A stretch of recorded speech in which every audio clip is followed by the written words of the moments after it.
Ladies and gentlemen, good day and welcome to the Redington Ltd Q1 FY’25 earnings conference call. This conference call may contain forward-looking statements about the company which are based on the beliefs, opinions and expectations of the company as on date of this call. These statements are not the guarantee of future performance and involve risks and uncertainties that are difficult to predict. As a reminder, all participant lines will be in listen-only mode, and there will be an opportunity for you to ask questions after the presentation concludes. Should you need assistance during the conference call, please signal an operator by pressing star, then 0 on your touchtone phone. Please note that this conference is being recorded. I now hand the conference over to V.S. Hariharan, Chief Executive Officer of Redington Ltd. Thank you, and over to you, sir. A very good morning, everyone. This is Hariharan. I'm really happy to share with you our Q1 25 results. I will first focus on our performance excluding Turkey, our subsidiary in Turkey, Arena subsidiary in Turkey, to provide enough color on our performance in India, South Asia, and Middle East Africa. I will talk separately regarding Arena as well. It has been a good quarter with a continuing story of profitable growth. Our profit after tax grew 13% year-on-year with a PAT percentage of 1.42. This has also been the highest Q1 revenue recorded at 19,328 crores, and our revenues grew, excluding Arena, at 1% year-on-year. This was despite the headwinds we had in many markets on delays in India due to elections and capital decision delays, longer festive holidays in the same quarter in Middle East and Turkey, and government project delays in Saudi Arabia. For the quarter, our lower average working capital, also the working capital efficiency, resulted in reduced borrowing costs. Our free cash flow also saw improvements for the quarter. The results for the quarter was achieved by a 6% growth from India, a 17% growth from UAE. We're also seeing good signs of profitable growth recovery in Africa, both East and West, and Egypt. Nevertheless, we continue to operate cautiously in these markets. From a business unit perspective, the cloud business unit continued to be our stellar performer with a 35% top-line growth, driven by continued success in the hyperscaler business and some of the subscription software in our portfolio. Cloud Business Group also beginning to contribute well to the profits, and this quarter was in line with the overall net profit. Our Endpoint Solution Group also contributed to the growth this quarter very nicely, with 11% revenue growth enabled by commercial and consumer PCs. The Technology Solution Group grew well in Middle East Africa, while in India we saw delays, as I mentioned earlier. In the Mobility Solution Group, India continued to grow well, and all geos remain very positive with new product introductions happening and upcoming NPIs as well. Now coming to Turkey. We had challenges in Arena and Turkey due to the high inflationary and interest rate environment, combined with a sharp decline in market demand for the IT business this quarter. The notebook PC market declined almost 30% as per analysts. We incurred a loss for the quarter, and lots of corrective actions are in place by the Arena team to manage the business to healthy levels going forward. The actions include inventory management, receivables management, and OPEX management, and many more. The last few quarters during the earnings call, we had mentioned the focus for us will be on profitable growth and right-sizing our investments. We've gone about understanding basics by cluster, country, and business unit, understanding stress points and correcting for them. Similarly, on right-sizing of some of the investments we made on IT and digital platform to get to the right ROI. We have now achieved much of this.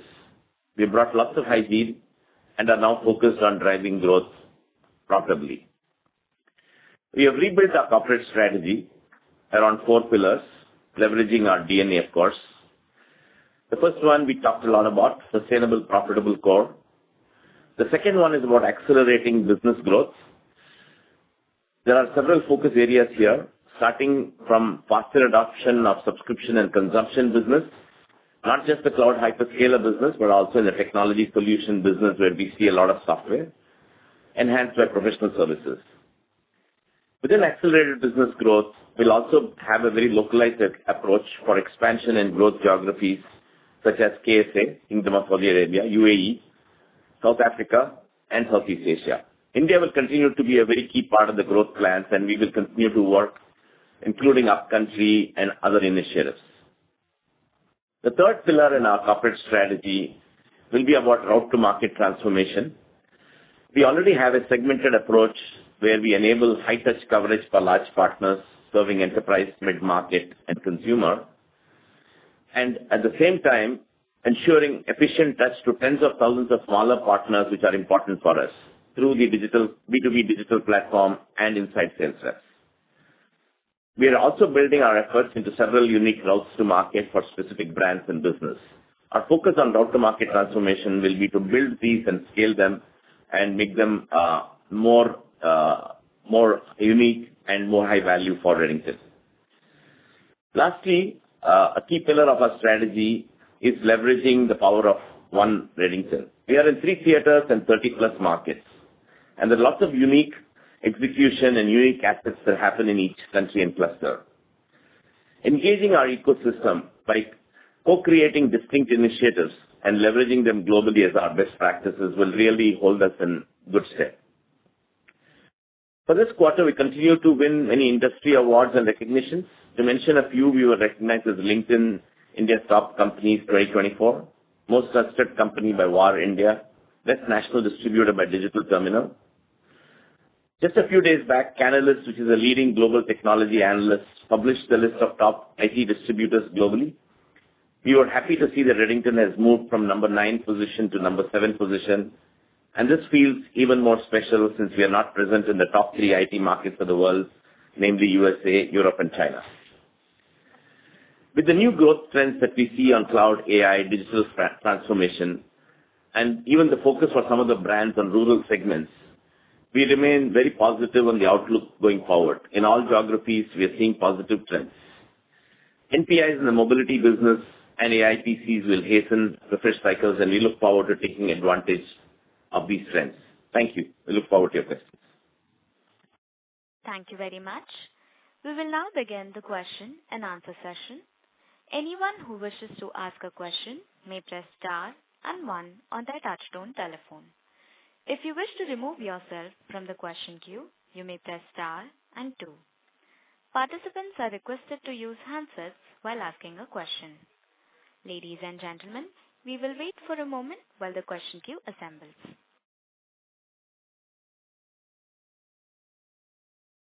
The first question is from the line of Nitin Padmanabhan from Investec.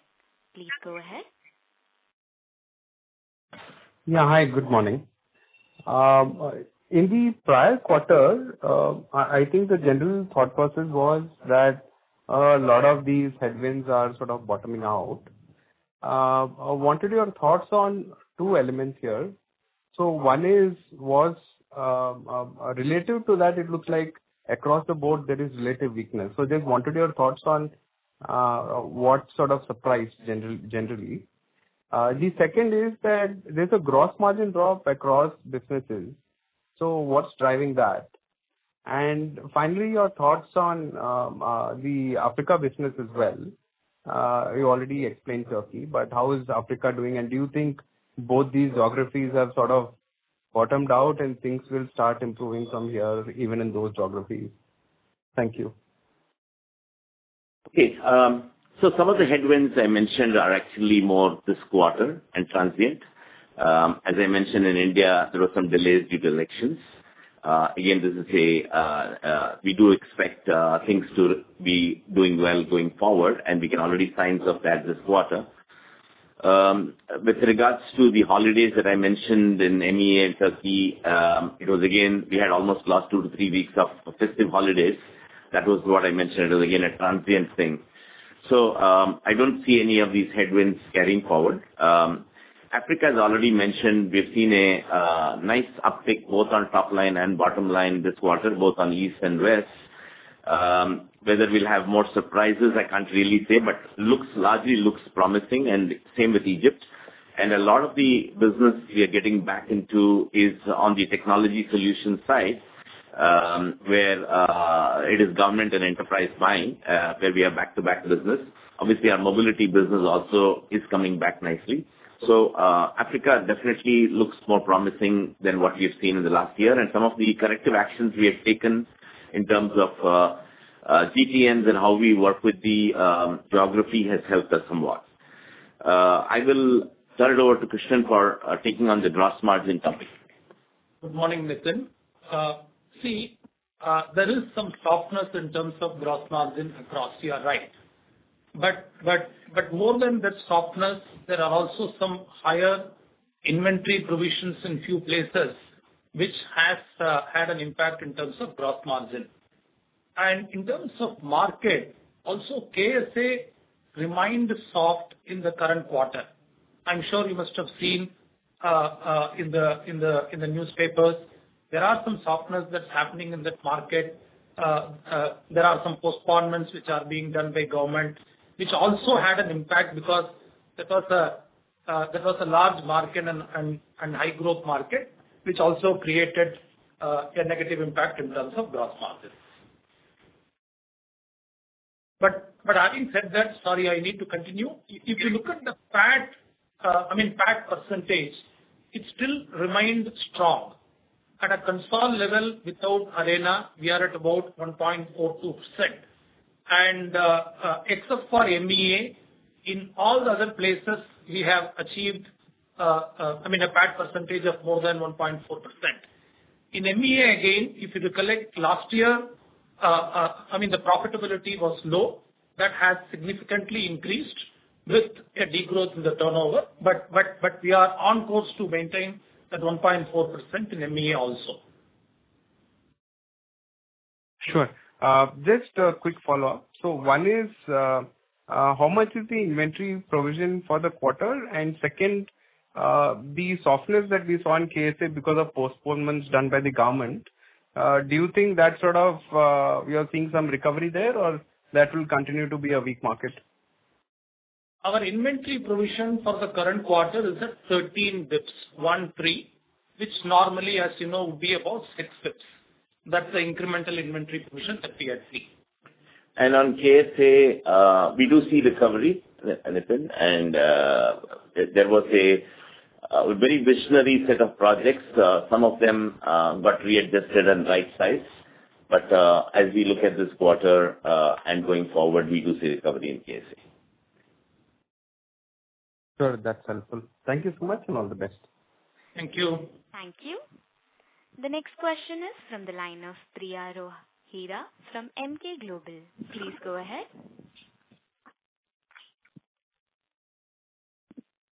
Ms. Priya, may I request you to please use your handset? Yeah, am I audible? Sorry, I think my line was muted. Yes, ma'am. Please go ahead. Yeah, thanks for giving me an opportunity to ask questions.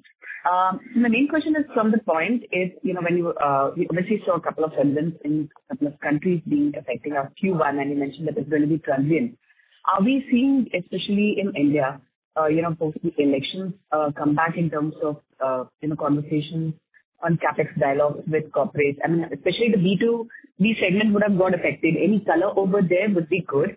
Second thing is in terms of the margin trajectory. I mean, a superb execution despite the top line being muted. You have executed very well. So if the growth were to kick in, should we go back to 2.4 to 2.5%, which is typically been our guided range? Okay. With regards to India, the mid-market, definitely commercial PCs is growing strongly. There were two types of delays. One is enterprises, which were closely watching the outcome of the election results, and some of them have actually now gone forward to make those decisions, and we are seeing signs of that coming back. We're still closely watching government projects, and we believe that this quarter things should definitely unfold in all three of them.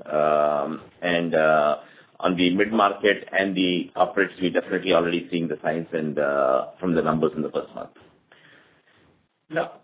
So on the profitability, yes, we are confident in terms of maintaining the EBITDA percentage between 2.3 to 2.5%. And I'm sure you know, if you look at the OpEx for the current quarter, again excluding Arena, it has come down by 4% on a quarter-on-quarter basis and 11% on a year-on-year basis. So while we see that there are some stress in the market, we also make sure there is some operational efficiency which helps us to build the profitability better.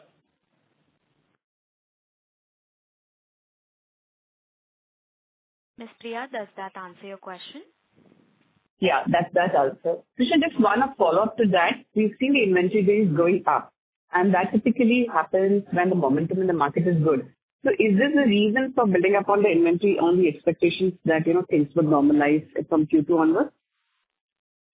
Okay. See, uniquely, if you see, our inventory has been well under control. So as we see the sales slowing down, we also became too cautious in terms of the purchases. But however, for whatever is expected to happen in Q2, we have sufficient inventory. We don't expect a challenge. Our working capital is completely under control, Priya. Thanks, Krishna. Thank you. Ladies and gentlemen, you may press star and 1 to ask a question.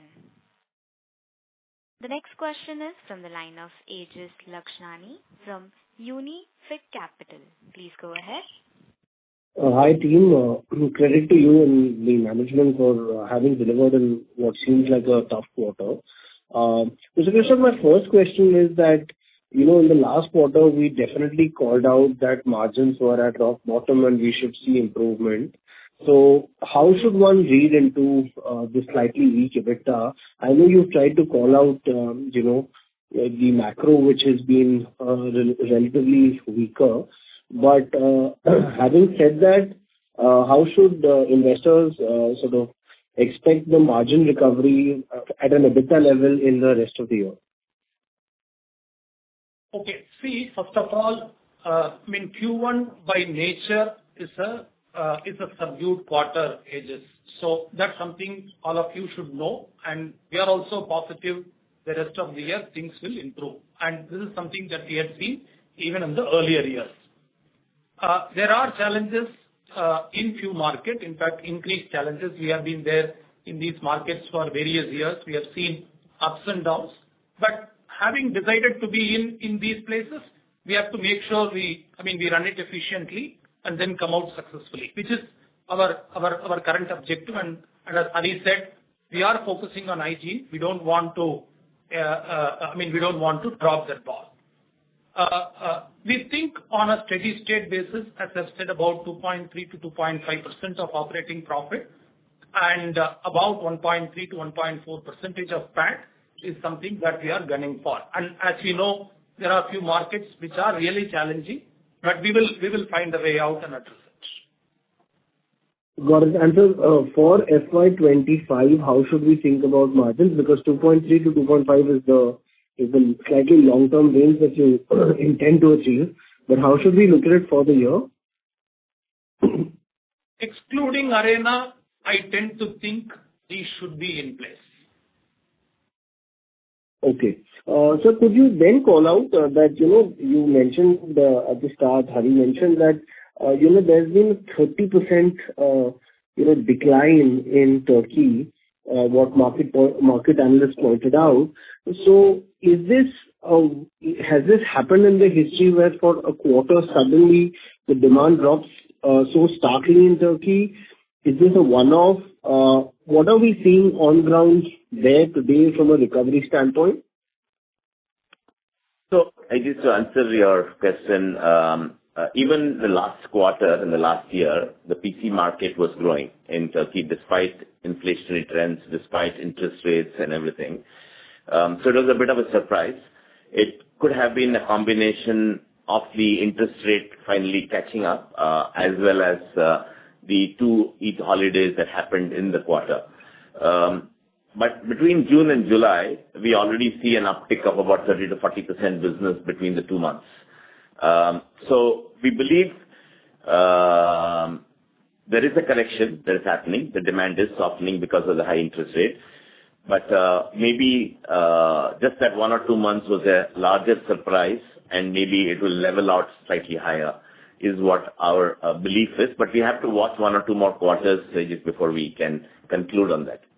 And one other thing is, as you know, the PayNet divestment, the process is on. We are to get approval from few regulatory authorities. So we are just keeping our fingers crossed in terms of timeline. As and when that gets consummated, Aegis, I think that's going to help us in terms of our interest costs. That's key for us there. Got it. Sir, KSA gross margins are better than the company reported margins. Is that a fair way to read, the situation as well? Not really. It would be similar, maybe slightly higher because that calls for higher working capital, days. But otherwise, I don't think it will be significantly higher than the rest of the markets. Got it. And sir, would KSA be the reason for the drop in TSG, given that enterprise demand is, you've been calling it out to be strong. So the TSG decline, could it be largely because of KSA only? See, on the TSG, there are 3 factors. Number 1 is Turkey. Anyway, we have discussed. Right. Second, in India, because of elections, there were a lot of postponement of purchases by the government sector. So the TSG growth was impacted because of that.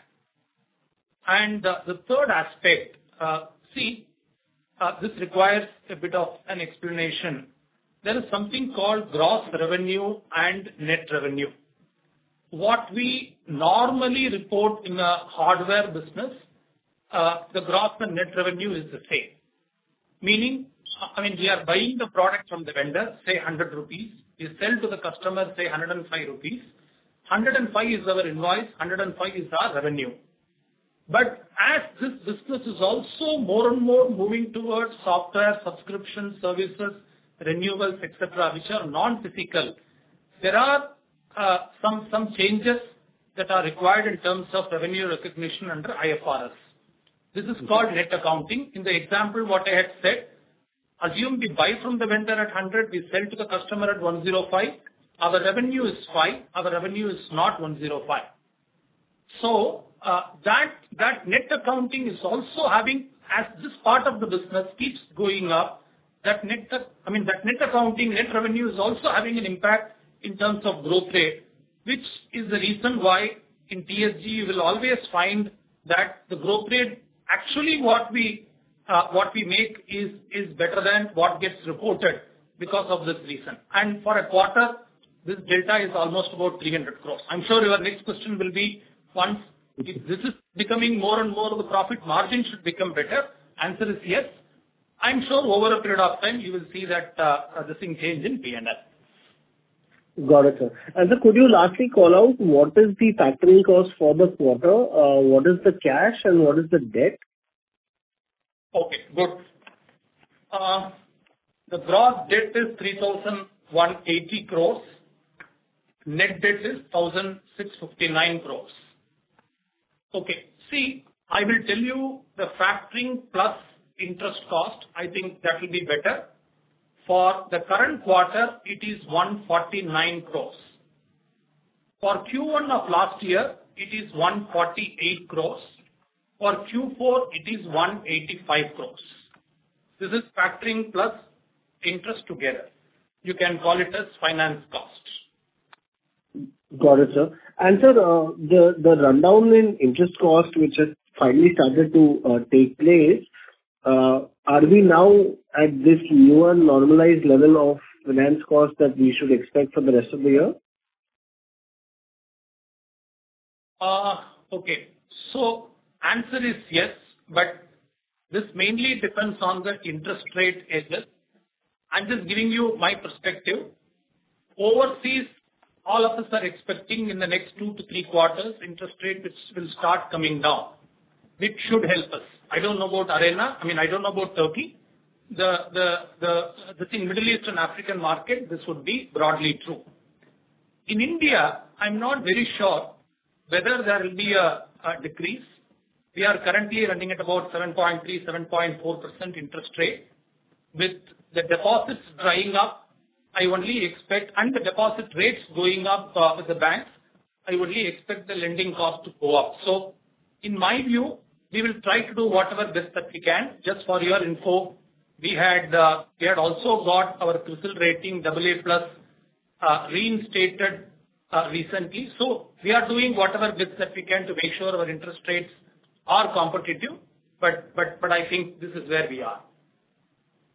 Got it. And so when you are talking about Arena, you're referring to the three entities of Belgisiar, Connect, and International FZD, right? Yeah. Arena is a subsidiary. Those are part of Arena. You're right. Yeah. So that is the pool of 12,000 crores that we are referring to, right? Whenever we are referring to Arena. Can you say that again? Can you repeat that question? So there are three entities, which is Arena Belgisar, Arena Connect Technology, and Arena International FZD. So these are the three entities that we should look at whenever you're trying to call out for Arena. Is that correct? See, let me explain this. Arena is a listed company. Arena has a couple of subsidiaries. There is one company called Arena Connect, which is the acquired company, the Brightstar, about 3 years back. Right. There is one Arena Mobile. There is Paynet, as you know, which is part of a transaction. And also the Arena FZD is a Dubai entity, which helps them in terms of funding. So these are the subsidiaries of Arena currently. But we call it as Arena is Concall Arena, which includes all this. Got it, sir. And that would be about 12,200 crores odd in FY'24. Yeah, 1.1, 1.2 billion. You are right. Got it. Done. Thank you and all the best. Thank you. The next question is from the line of Kunal Kundadia from DSP Asset Managers. Please go ahead. Hi, this is Vivek Ramakrishnan. I was wondering whether there's more seasonality going forward in your business. I did note that there were effects of the usual weaker Q1. But, there are these Amazon Prime sales and big shopping events that happen in Q2. And then there is also ebb and flow of government businesses. So can we expect more seasonality in your business, which makes looking at a quarter-on-quarter trend unviable? So if you look at by geography, Vivek, you're absolutely right. There is a seasonality trend based on festive season, back to school, government buying, etc. But in general, if I look at overall Redington, our Q3, Q4 are normally the higher quarters, with Q1, Q2 being softer. Q1 is the softest quarter if you look at the trend rate of the last decade. But yes, if you go geography by geography, you will find slightly different seasonality trends. It's also a combination of not just the festival seasons, but it's also NPIs from mobility players. Also when is the government buying season, etc. Yes, Q1 is the softest, but I don't think the trends have changed much. Thank you very much. That was my only question. Thank you. A reminder to all the participants that you may press star and 1 to ask a question. The next question is from the line of Payal Shah from Billion Securities. Please go ahead. Ms. Payal? Hello. Yes, ma'am. Hello. Am I audible? Yes, ma'am, you're audible. Yeah. Good morning. Sir, I have 2 questions. One, I wanted to understand how our mobility business looks like. Have we added any new brands, and how much is our non-Apple portion of mobility business? Okay. See, our mobility business continues to do well. And in India, we work with Apple and a few Android brands, and same in MEA. On the Android front, we keep exploring new brands, but we are in the premium segment, how we play. And I think it's the premium segment in India is the growing segment, greater than 40,000 rupees. And that's one of the segments we focus on. So in MEA. So we keep looking at brands, but we can't specifically talk about what brands we add in a quarter. We don't share those information, but I would say it's very healthy. That's helpful. My next question is on the cloud business side. What is the current breakup between cloud resale and cloud services, and what can be expected on this going forward? Okay. The cloud business resale is still very large. Services is just beginning to happen. It's still less than 2% of the overall revenues. But we do expect a bit more on the professional services side. What we are working on is areas like migration, FinOps, and a little bit of modernization. These are one-step adjacency professional services. We also work with our hyperscaler partners to drive consumption and workloads and basis their programs. But we do see a growth in the services segment, but it will never be very large. It will probably go to less than 5% still. In terms of numbers, our cloud revenue for the quarter is 899 crores. Previous year, 668 crores. Showing a growth of 35%, out of which managed services is about 21 crores. That's very helpful. Thank you so much. That's it from my side. Thank you. A reminder to all the participants that you may press star and 1 to ask a question.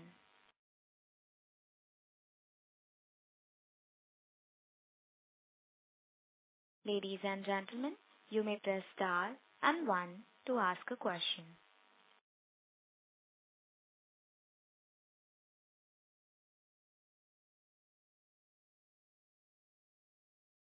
A reminder to all the participants that you may press star and 1 to ask a question.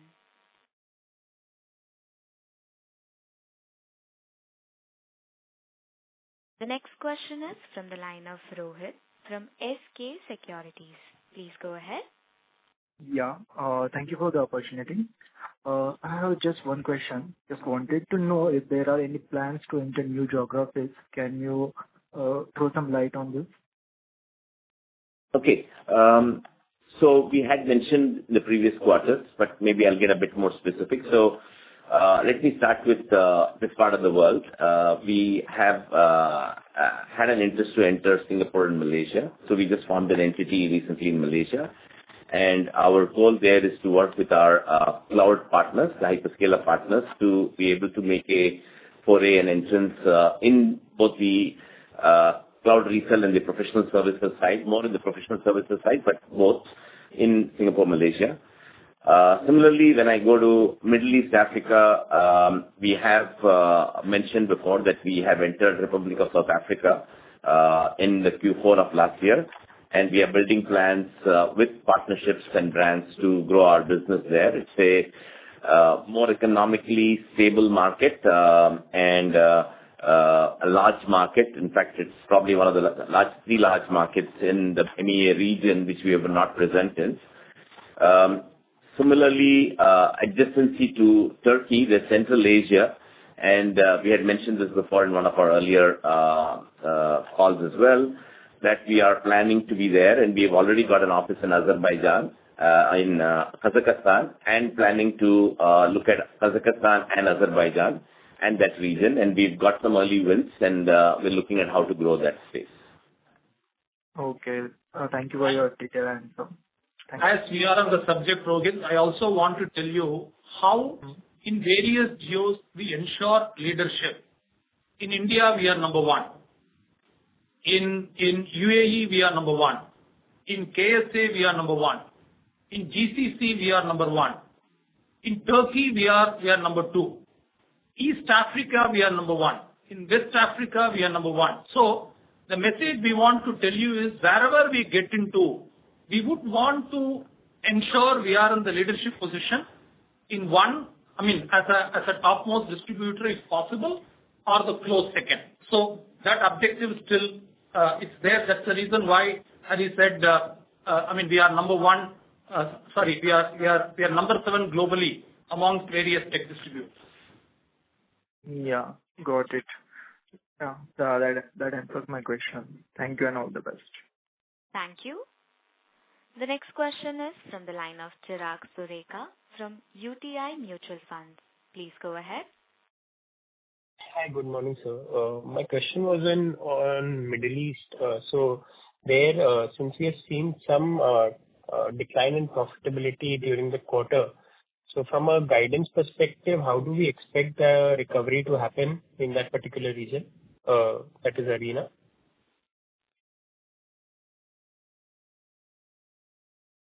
Okay. So you are only asking about Middle East, right? You are not asking about ROW.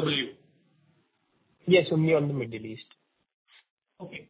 See, Middle East margins remains better, as we just discussed, because of the demand environment in KSA, and also some profit challenge in the mobility part of the business. We have had some erosion in terms of gross margin, but those are more short term. We don't think this will be the case into the future. Yeah, and just to add, the profitability in MEA has grown year-on-year for the quarter, not declined. And it's grown quite healthily compared to Q1 of last year. Okay. And any other countries in the ROW which is sort of contributing or resulting in the decline in profitability? Not really. No. Yeah, it is. I mean, Turkey entities and KSA. Sir, thank you. That was my question. Thank you.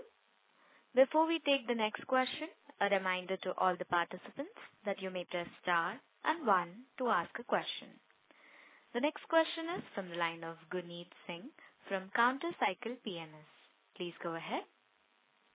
Hi, sir. Thank you for the opportunity. So just to reiterate, our profit before taxes in the rest of the world region have fallen by almost half on a year-on-year basis in Q1.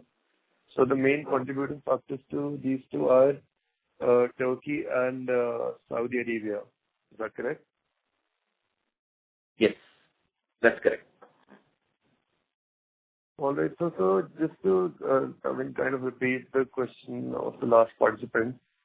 So, what kind of outlook or expectations do we see, especially in Turkey, going forward? Because you mentioned that in Saudi Arabia, things look a bit one-off. But, how do we see this going forward? So, see, in Turkey, as I mentioned, sorry, did you complete the question? Sorry, please go ahead. That's not good. Yeah. So Turkey, as I mentioned, there were few factors at play. One is the sudden dip in demand in the IT and the PC segment. Two is the high interest rate environment and how we are managing our working capital. So what we are doing this quarter and subsequent quarters is to really get a good grip on what the actual demand looks like and to work with our brand partners to stock inventory at the right levels. At the same time, working very closely with our reseller partners on the account receivables, because it's all about working capital management and because of the higher interest levels. And we have a very close tracking on this, and we are confident that we will manage this efficiently. What the bottom line will look like will show at the end of Q2 basis all our actions. But we have a good grip and understanding both the demand side as well as what supply we should keep. All right, sir. Got it. That's all from my side. Thank you. The next question is from the line of Nikuj Mehta from Wealth Guardians Financial Services. Please go ahead.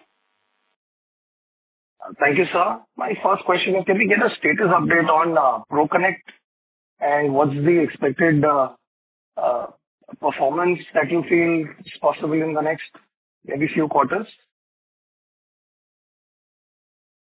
Yeah, ProConnect overall is tracking good volume. As I had mentioned in one of the earlier calls, we had consolidated the ProConnect in all the markets under India. So the consolidated ProConnect numbers are 228 crores of revenue, with the EBITDA growing by 21% and the PAT growing by 61%. Out of which India is about 138 crores and UAE and KSA is about 90 crores.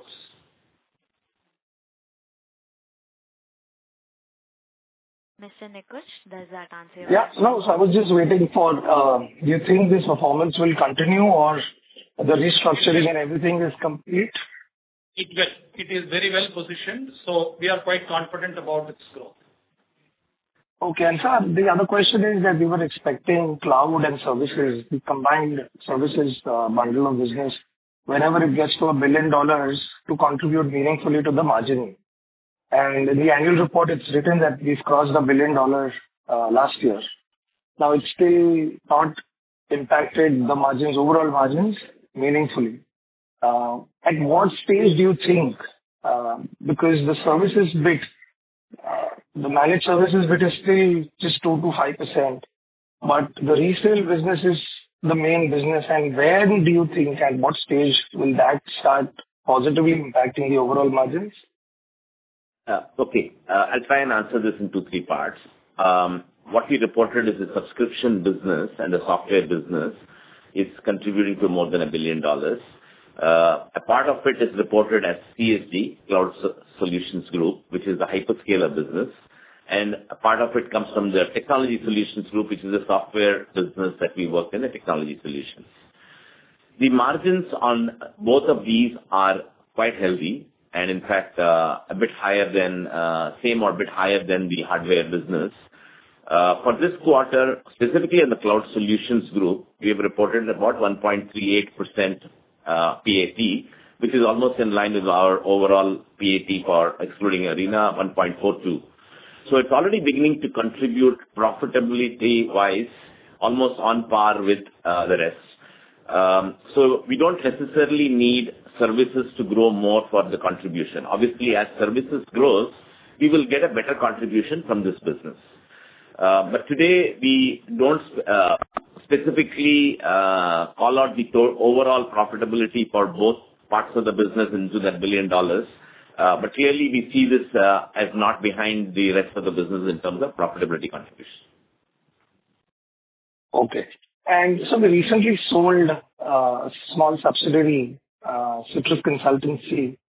And was it meaningful, the value that we fetched for it? A, and B, can we look at more such value unlocking happening in meaningful ways that could lead to some release of funds or better profitability or value unlocking for shareholders? Okay, let me try and answer. I'm indicating at ProConnect. Sorry, I'm interrupting. I'm indicating at businesses like ProConnect or say Cloud, which are not particularly into the resale of either hardware or software. And for ProConnect particularly, it 75% of the business comes from outside of Redington. So we just believe that it makes sense to have it as a separate entity. So this is a suggestion also, but are we thinking on those lines? So let me talk about Citrus first. So we have been working on Citrus for several years, and after a lot of discussion internally, we came to the conclusion that it is important to keep the business going. It is an important business. But since it's into managed services, it was not the right adjacency for us. And so we thought at the same time we built a valuable business. We wanted to keep the business going and make sure that the employees that we were in the business also continue to work on this. So we sold it to a company that we partner with on the cloud business. So it was a win-win in terms of keeping the business, unlocking the asset, at the same time for us to be able to partner with the buyer on growing our core cloud business. Yes, there are quite a few other incubation pieces within Redington. You heard of PayNet as well. And obviously, the debate and discussion we go through is it strategic to Redington? And does it make sense for it to be part of Redington? We want to build valuable assets inside. And if it makes sense for it to be strategic to be part of Redington, we'll continue to keep them in Redington. But if it's meaningful to unlock, we will do that. So we will continue to debate these. There are quite a few other such incubation inside Redington. Thank you so much. I really appreciate it. Thank you. The next question is from the line of Sahil Doshi from Thinkwise Capital. Please go ahead. Hi, sir. Good morning. My first question relates to a clarification on the increase in the inventory provision we've seen this quarter. Could you possibly explain that? And second, sorry to interrupt you, sir. May I request you to please use your handset?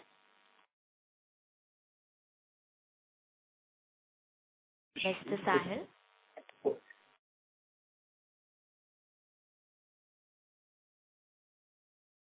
Due to no response from the current participant, we will move on to the next participant.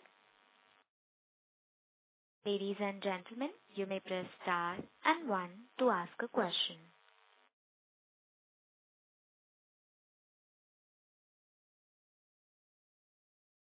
A reminder to all the participants that you may press star and 1 to ask a question. As there are no further questions from the current participant, I would now like to hand the conference over to the management for closing comments.